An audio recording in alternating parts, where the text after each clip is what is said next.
Ni siku kadhaa zimepita, lakini ni taarifa ya kuhuzunisha ya daktari wa Muhimbili mwenye uraia wa kule nchini China. Lakini daktari wa Muhimbili ameokoa Mtanzania, lakini yeye akafariki baada ya kumokoa, na hospitali ya Muhimbili katoa taarifa kwamba tumempoteza daktari bingwa wa dawa za usingizi hospitali ya taifa Muhimbili, Dr. Zhang Junqiao. Amefariki juzi tarehe 15 mwezi wa 6 mwaka 2025 huko Kigamboni baada ya kuzama majini wakati akimwokoa mwananchi aliyekuwa anazama. Siku ya tukio, Dr. Zhang alimuona mwananchi akizama na yeye kuamua kujitosa majini kumwokoa.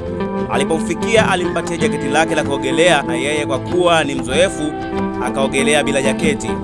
Raia aliyekuwa akizama alifanikiwa kuokolewa, lakini maji yalimzidi nguvu Dr. Zhang akazama na kupoteza maisha.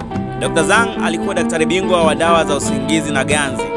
Raia wa nchini China huyo aliyekuwa anafanya kazi katika hospitali ya taifa ya Muhimbili. Dr. Zhang alikuwa na shahada ya udaktari wa binadamu, Bachelor of Medicine, shahada ya upasuaji, Bachelor of Surgery, na shahada ya umahiri katika matibabu ya ndani, Master of Internal Medicine, na shahada ya umahiri katika dawa za usingizi. Pia alikuwa na cheti cha ithibati kimataifa cha kuhudumu kama daktari bingwa wa dawa za usingizi katika nchi zaidi ya 100 duniani, yani NMLE. Dr. Zhang atakumbukwa kwa mchango wake mkubwa wa kuhudumia jamii ya Watanzania pamoja na umahiri wake wa kufundisha njia mpya za dawa za usingizi na ganzi.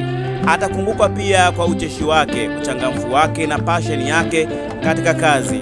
Dr. Zhang amekufa kishujaa akijaribu kuokoa maisha ya Mtanzania mwenzetu aliyekuwa akizama. Huu ni upendo wa ajabu. Dr. Zhang amefariki akiwa na umri wa miaka 38. Tumuombee pumziko la amani. Bwana ametoa na Bwana ametoa, jina la Bwana lihimidiwe. Inna lillahi wa inna ilaihi rajiun. Mimi ni Steven Kamil na hii ni Spruce Online TV. Usiache kusubscribe, kulike, comment na kushare ili wa kwanza kupata update na makala.